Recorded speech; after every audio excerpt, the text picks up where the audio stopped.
And as he lay there in the hospital bed and he was pondering his life, and I stood there holding his hand as he recounted his experience, he regretted a lot of things. And he gave me one last piece of advice.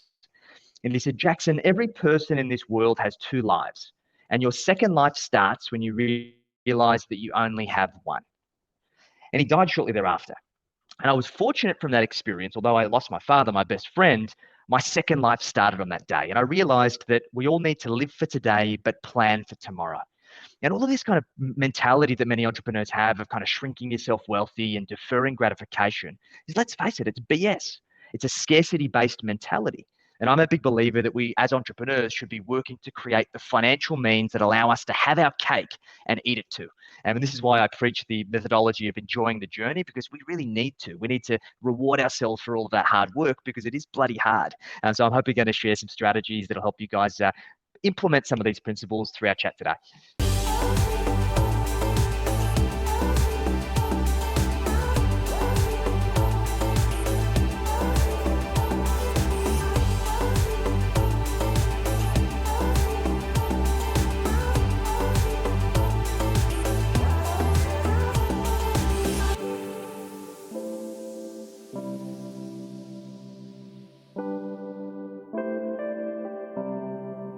Hey, what's up, everybody? Welcome to a brand new episode of the None of Your Business podcast.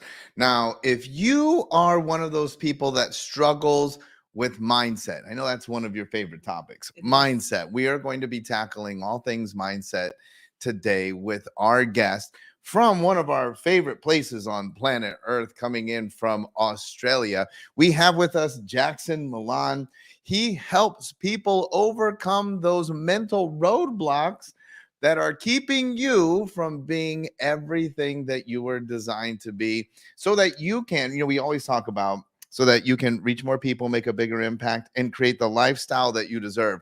This is one of those days where we're really going to be talking about the lifestyle that you deserve. We spend so much time on marketing and sales, but hey, today let's talk about the fact that you were put on this planet to be abundant, and you need to be great receivers. You need to receive all that you can, because that is the precursor to giving. And I know that as service providers, so many of you have a big heart for giving, and you are a phenomenal giver. Well, hey, today let's work on becoming a phenomenal receiver. Yes. And so many times, like in your head, you're like, ooh, but I don't know. Well, you're in luck, because today we have Jackson Millan with us. Welcome into the None of Your Business podcast. Thanks for having me, guys. I'm super excited to have a chat. Yeah, we're so happy to have you here. I was doing a little research on you and looking at all of the wonderful, amazing things that you do and you offer. And the thing that struck me the most that I really liked, and I just want you to expand on this, is the title of your podcast, Enjoy the Journey. Right. And I think that something is so profound about that, because being an entrepreneur is not always easy, right? And it's quite the journey, and it's got its ups, it's got its downs. I talk to people all the time. Sometimes they're like, man, I could quit right now, but I've put so much love and time and energy and effort into my business. And sometimes you forget to enjoy even the parts that don't feel comfortable. So tell us a little bit about yourself, how you got here, and your journey that led you to this podcast today. Yeah, that really resonates with me, because that was definitely the experience I observed as a child, watching my parents, who were entrepreneurs and business owners. My mum was a hairdresser. She tried really hard to scale a successful salon. My old man was a bit of a dreamer. He tried his hand at every business that you could possibly imagine. And just the grass was always greener on the other side. So he was always chasing those greener pastures. But as a kid, they always said to me, Jackson, you need to work hard if you want to be successful in this world. And worked hard they did. They worked 16-hour days, 7 days a week for as long as I could possibly remember. But as a curious kid, I remember discovering pretty early on that there was something missing. There was a disconnect between what they were telling me and the reality of their situation. And what I come to discover is that they were working for money as opposed to money working for them. And they never had much to show for it. And as I observed them go through their journey, they committed to this kind of 40-20 trap that many of us are sold, that we work 40 years, we squirrel away every last red cent, we retire at 65, and we live the golden years for the rest of our life. And I don't know about you, but I've never really been motivated by that. And I saw my dad trying to do and follow that journey. And we fast forward to when he was 66 in 2017. And 1 year after he should have been retired, living the dream, he was diagnosed with late stage pancreatic cancer and he was given weeks to live. And as he lay there in the hospital bed and he was pondering his life, and I stood there holding his hand as he recounted his experience, he regretted a lot of things. And he gave me one last piece of advice. And he said, Jackson, every person in this world has two lives. And your second life starts when you realize that you only have one. And he died shortly thereafter. And I was fortunate from that experience, although I lost my father, my best friend, my second life started on that day. And I realized that we all need to live for today, but plan for tomorrow. And all of this kind of mentality that many entrepreneurs have of kind of shrinking yourself wealthy and deferring gratification is, let's face it, it's BS. It's a scarcity-based mentality. And I'm a big believer that we, as entrepreneurs, should be working to create the financial means that allow us to have our cake and eat it too. And this is why I preach the methodology of enjoying the journey, because we really need to. We need to reward ourselves for all of that hard work because it is bloody hard. And so I'm hoping going to share some strategies that'll help you guys implement some of these principles through our chat today. Well, 100%. I thought that you were going to say enjoy the journey was like there's those difficult parts and we're going to find a way to enjoy them. Right. You're saying that, look, we can employ strategies so that it actually is enjoyable along the way. I mean, naturally, I mean, we have to ask, well, then what does that mean? What do we do? What are some of those strategies that we can actually, you're telling me I can get that Bentley now. Let's talk about that. Yeah, look, I think the big thing for all of us, and I'm sure you guys can comment on this, most entrepreneurs get into business for themselves because they want freedom and flexibility. Would you guys agree? Oh, 1,000,000%. Yep. That's what they Yeah. say. And how many business owners do you know that actually create freedom and flexibility? No, they actually create the opposite of that. Right. Yeah. They create a prison. It's a job for themselves, the golden handcuffs, right? And it's because that's what we've been taught from being kids, going through schooling, being indoctrinated by the institution, going out and getting a job for a corporate. We're taught to be employees, cogs in the wheel. And as entrepreneurs, we need to escape the matrix. So what I teach is about firstly defining what financial freedom really means. Because fundamentally, your business is a vehicle, a wealth creation vehicle. It is the best wealth creation vehicle. It's the Bentley of wealth creation vehicles, because you've only got to look at every rich list in the world to see that the richest people in the world are entrepreneurs. But we see this huge disparity. It doesn't matter if it's in Australia or in the US or in Canada or in the UK or anywhere else in the world for that matter. There is this huge separation between the 1% of business owners and the rest of us. Mm-hmm. So what we need to do is we need to reposition the business as a vehicle, because most of us position our business as the destination. It's our baby. We've poured so much effort, blood, sweat, and tears into it that our measure of success is vanity metrics, which get us nowhere, to put it bluntly. So we need to define financial freedom. What's the lifestyle I want to live? What house do I want to live in? When do I want to have it paid off? What school do I want to send my kids to? What's the quality of the experiences, hobbies, interests, holidays that I want to experience? Then we reverse engineer that into an income target. For me to be able to live the lifestyle I want, I need to be able to control the only two tradable commodities that exist in the world. There's time and there's money. So I need to be able to have enough financial means to buy back my time to enjoy that time. And that all comes down to an income target. Then I need to set a profit target. What does my business need to produce in profit to allow me to continue to grow and scale my business, but then live my lifestyle that I want? And then we turn that into all of your KPIs and activities. So by doing this, we can link all of your activities in your business to the outcomes that are intrinsically important to you. And it's far more easier to find the energy, the willpower, the determination to follow that path, because we know exactly why we are doing it. And it's this mindset shift that changes everything. Yeah, I love this concept because it's about working things backwards. You know, I see a lot of entrepreneurs, they start working in their business, and essentially as they make more money, then the lifestyle starts to change. So they allow the amount that they're making in that moment to dictate the lifestyle. What you're talking about is let's let's identify the lifestyle first and then use the vehicle, the business, to get us to that destination. So, but here's the thing, because I know how our listeners think, and a lot of them, they actually have difficulty identifying what lifestyle they want because they've never experienced something bigger or better or more. They don't know about what house they could really achieve or live in because they haven't been around big homes or people that live in those areas. So how do you help people begin to conjure up what that lifestyle looks like for them? Yeah, this is a really important point. And to be honest, it's something that I struggled with for many years because I come from a very modest existence from where my parents came from. We barely had a couple of dollars to rub together. And although I never went hungry and I always had a roof over my head, it was always just scraping by.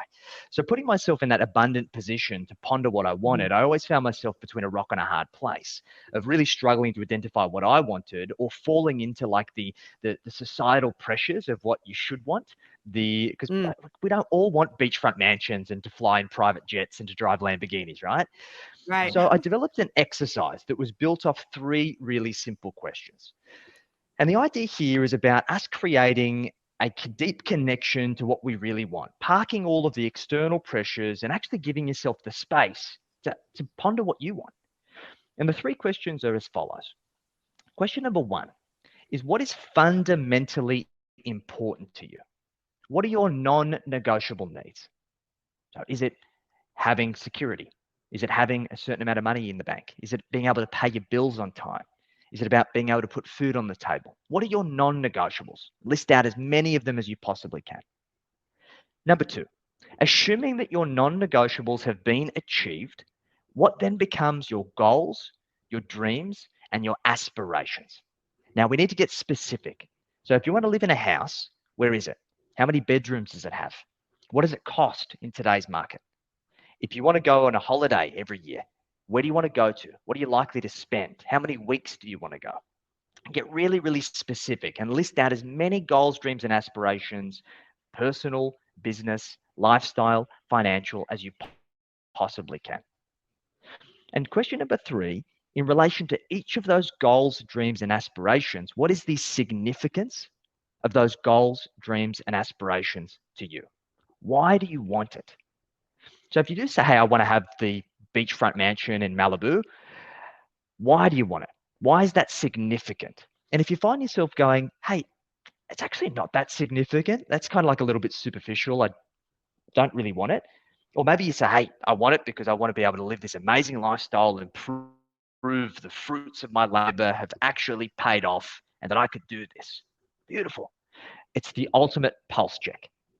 And the aim of the game is to continue to rinse and repeat this process every 90 days. And I guarantee you, the first time you do this, it's going to be challenging. I remember when I did this, I sat there for hours and I could only just get a surface level view of what I wanted. But repeating this every 90 days, and I've been doing it for almost a decade now, I get more clarity, I get more detailed, things get removed, added, shifted, changed, but it means I've always got what I refer to as finger touch to my plan. It's real for me.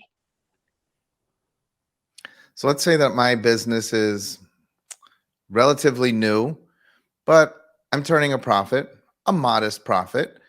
I do the exercise. I want the house in Malibu. I want the Bentley. I have compelling reasons. It makes sense to me. I deserve it. I want it for my family, for my children. I want them to have a better life than I had. What's the gap between, but I'm only making a modest profit? How do I bridge that gap so that it's not this grind to get to that point? So how do I make this journey from where I am with the modest profit to the Bentley enjoyable? Yeah, the fundamental principle here, and something that I really struggle with, like I've got ADHD. I hate deferring gratification. I want everything yesterday, and there's non-negotiable, right? And I always struggled in my earlier years just actually putting enough money away towards long-term things because it was just seems so far away, and it's so easy to get disheartened, particularly when you're an entrepreneur. So I developed an exercise called the 20-year roadmap, because what we've got to realize, guys, is that wealth is a marathon, not a sprint. And the biggest mistake that we can make is that we overestimate what we can do in a year and we underestimate what we can do in 10 or 20 years. Mm. So I developed an exercise called the 20-year roadmap. And the idea here is for us to actually map out all of our goals, dreams, and aspirations over 1, 5, 10, 15, and 20 years, taking it to an extreme. Because what I found in my experience is even the best goal setters often only set their goals 10 years into the future. And then from then onwards, things get a little bit cloudy and fuzzy. What we then want to do is we want to segment our goals between lifestyle goals, goals that add quality to our life, the holidays, the experiences, the holiday home, the nice car, the tours, the whatever else it is that makes your life more enjoyable for you and your family.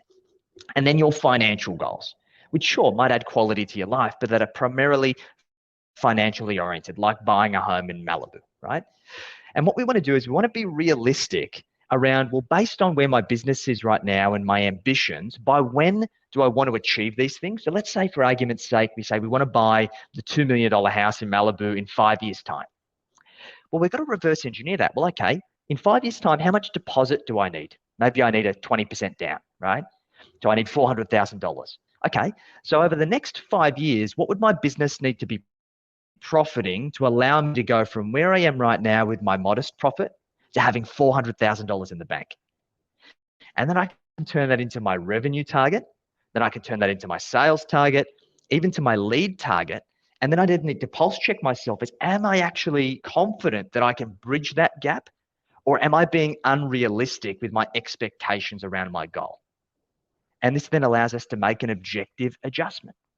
And my view on this, guys, is that let's shoot for the stars. And if we hit the moon, we're still doing all right. This is just about making sure that we're focusing on progress over perfection. And hey, if we end up 80% to the goal, that's still pretty good, right? As opposed to just flying by the seat of our pants and accepting what life throws at us. All right. Okay. You are a lot like me. I love having roadmaps and procedures and systems and exercises And lists. and lists. And I give all of those to my clients as well, because I'm a big believer in those things. But here's something I noticed. So I want to see if you can help me unpack this.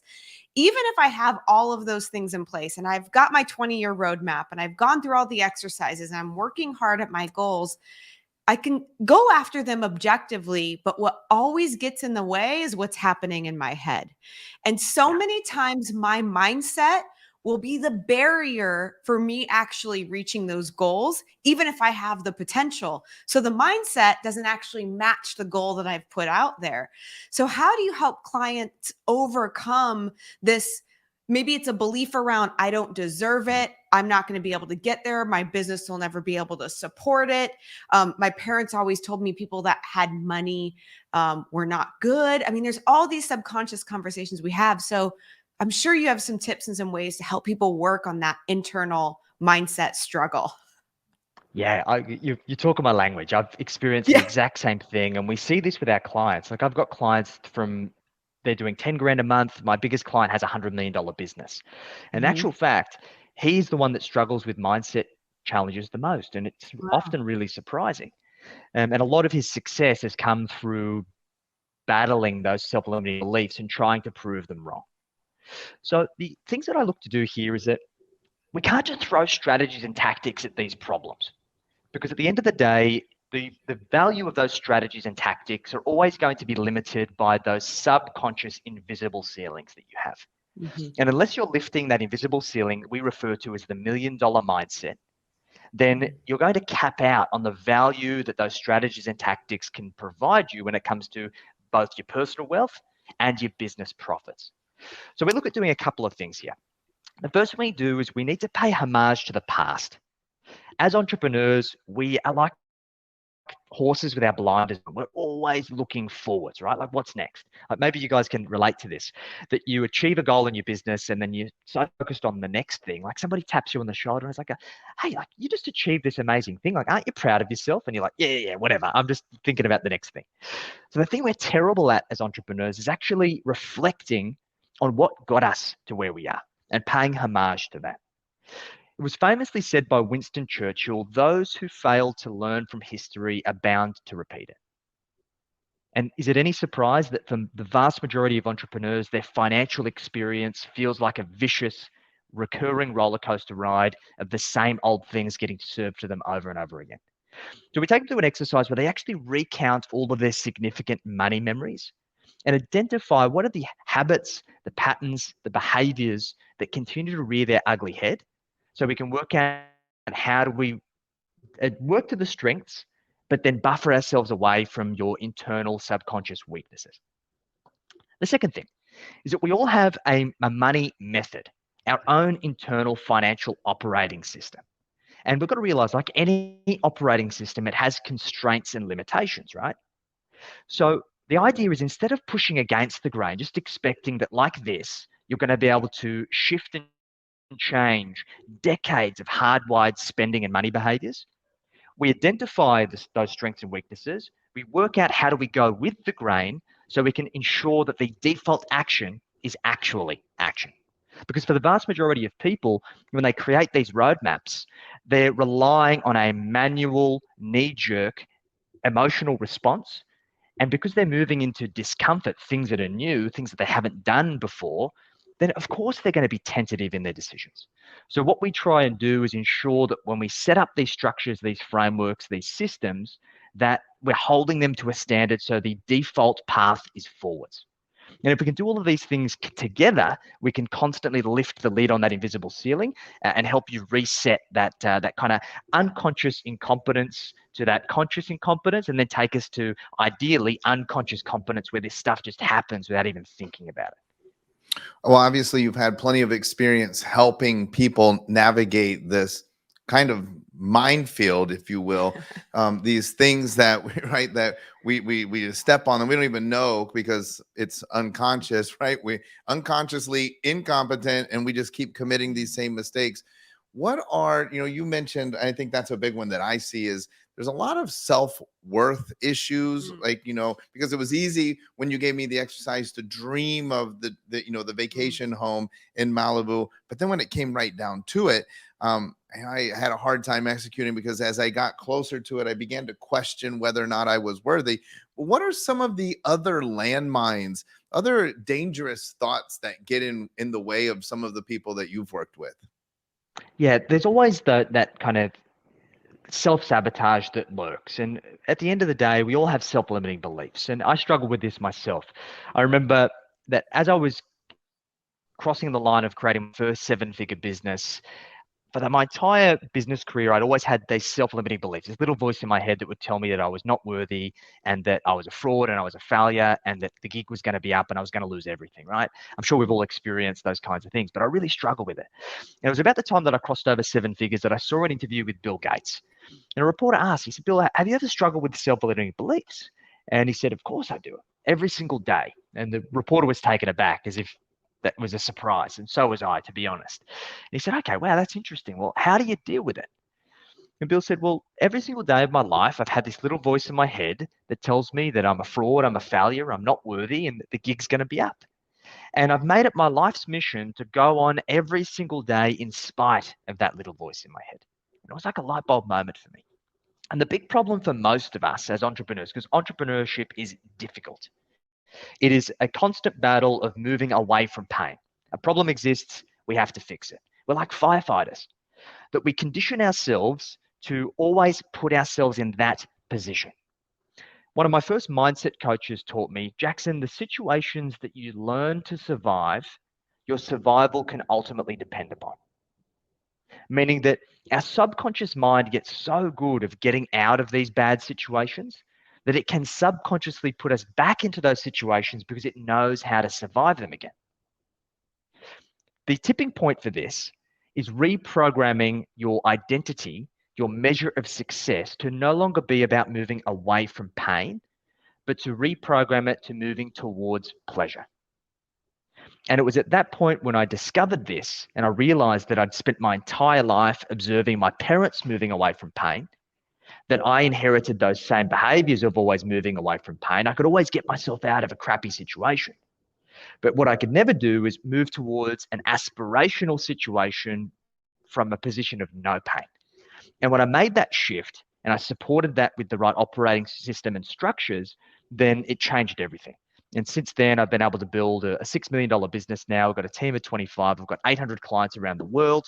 I've spent almost 12 months traveling around Australia, and I now live on our dream property in far north Queensland. And I don't tell you this to brag. I tell you this because when you can break those subconscious invisible ceilings, when you can change your programming and escape those situations that you've learned to survive, that your survival has ultimately depended upon, then you can achieve huge amounts of growth as a result. I've experienced it personally, and we've seen our clients do it, which is why they've built $1.5 billion in combined wealth with our help.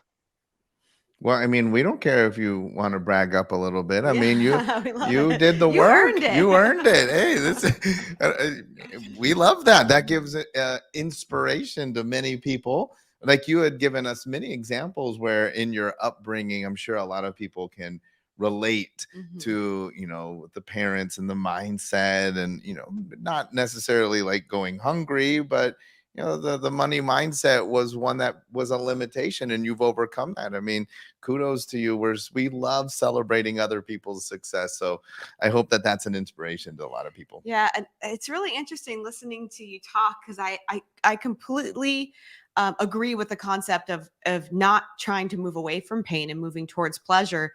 But then there also is this thought process that we have to continue to look in the rearview mirror and analyze historically what we've done, what other people have done so that we can make change. So how do you not get stuck on looking in the past and trying to learn from your mistakes and focusing on that pain while you're trying to move towards pleasure? Because that's like a really difficult thing where I see people get down that rabbit hole. Yeah, definitely. I think it's about having a reliable framework that you can use to be able to keep yourself on track and on task. And we refer to our system as the wealth mastery machine. And to unpack that for a moment, we call it a machine because a machine is intended to produce a regular, repeated, consistent result. But for the reality for most people is that they're navigating their financial journey subjectively. It's emotional, it's knee-jerk, it's reactive whenever they've got a spare moment, and that's where the roller coaster ride comes from. And for that reason, we always end up having that 2020 vision in hindsight, right? Like, oh, if only I bought that property back 10 years ago, I would have made hundreds of thousands of dollars. Oh, I should have bought Tesla when it was at $100. I should have done this. I should have done that.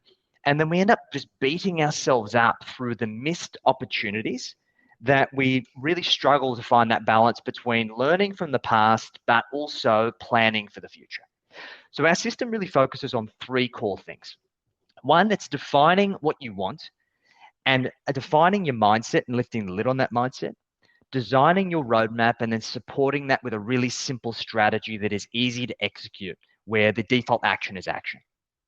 Next, it's about creating. It's about sustaining your surplus, so maximizing your business profits, not just chasing vanity metrics.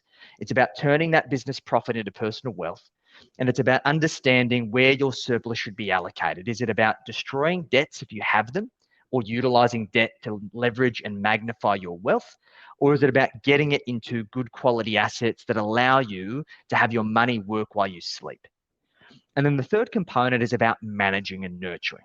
Because the reality is, guys, there's not going to be one decision that you make over the course of your life that will skyrocket you to financial freedom. It is going to be regular, repeated, and consistent decisions. So learning how to manage your wealth, both in your business and personally, is going to be critical to your long-term financial success. And when we can have a holistic view of our overall finances, of finding that balance between looking in the past and then moving forwards, and obviously acting in the present, then we can achieve some amazing results very quickly. I love that.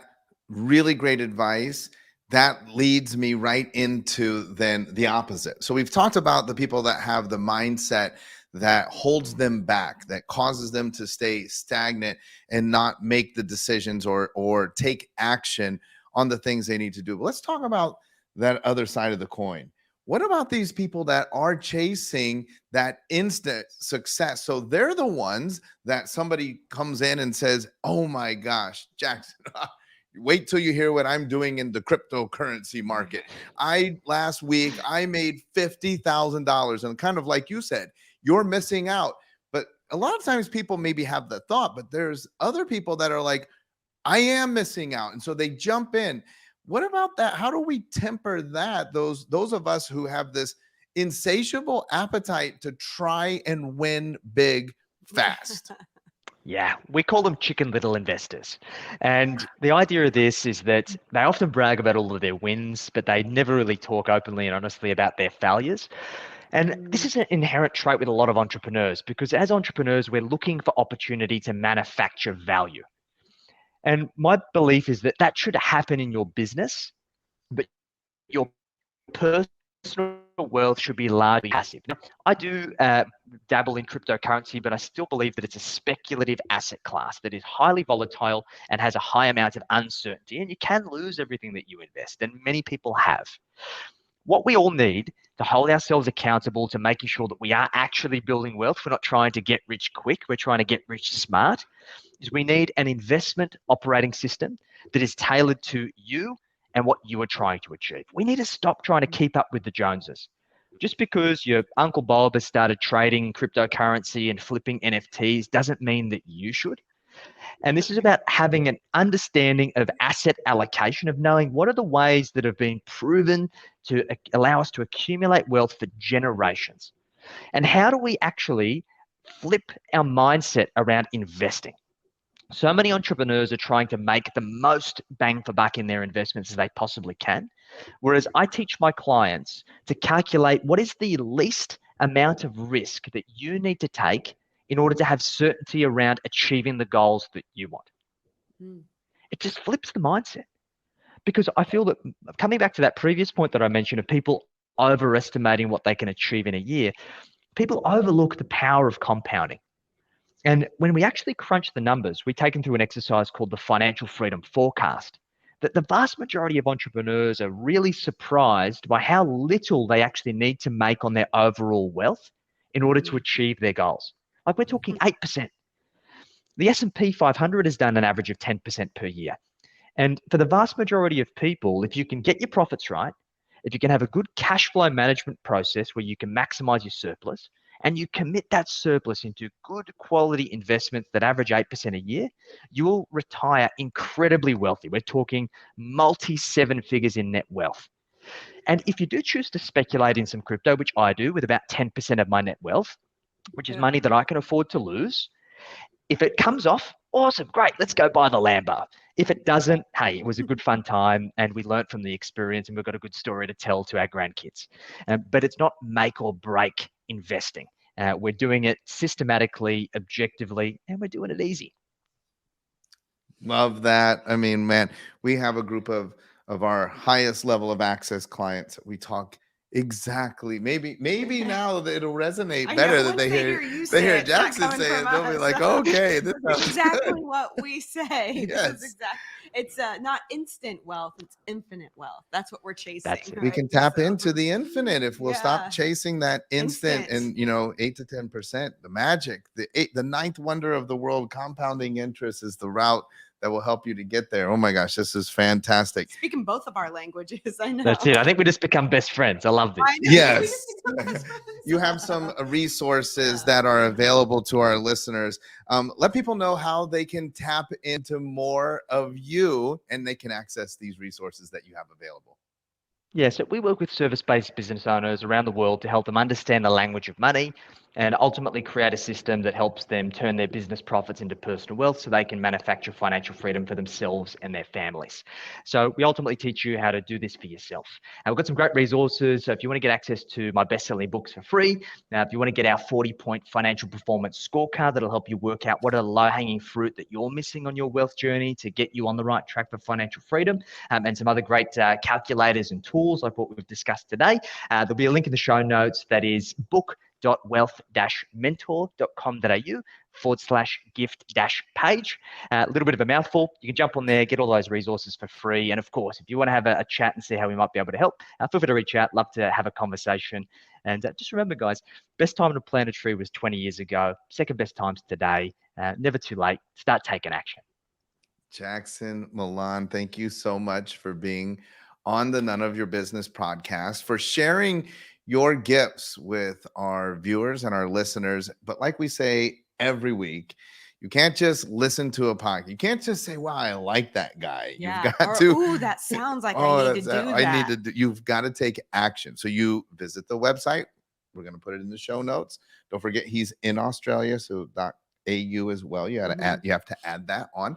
And then you have to download the resources, and then you have to consume the content, and then you have to take action. Mhm. Like that's the formula. It's literally the formula. If you want to change your current situation to whatever you want it to be, no matter what it is, if you're trying to get into real estate, if you're looking to change your mindset, if you want some investment advice, if you want to improve your marketing, you want to improve your sales, we bring you all of these magnificent people each and every week, but it's up to you. You have to actually take action. You've got to be decisive and decide today is the day. Everything changes for you. Jackson, thank you so much for being on the podcast. We really appreciate having you. My absolute pleasure. All right, folks, that's it for today. We'll be back again next week with a brand new episode of the None of Your Business podcast. Make sure that you like, subscribe, whatever platform you're on, set up your notifications, do what you've got to do because you don't want to miss a single episode of the None of Your Business podcast.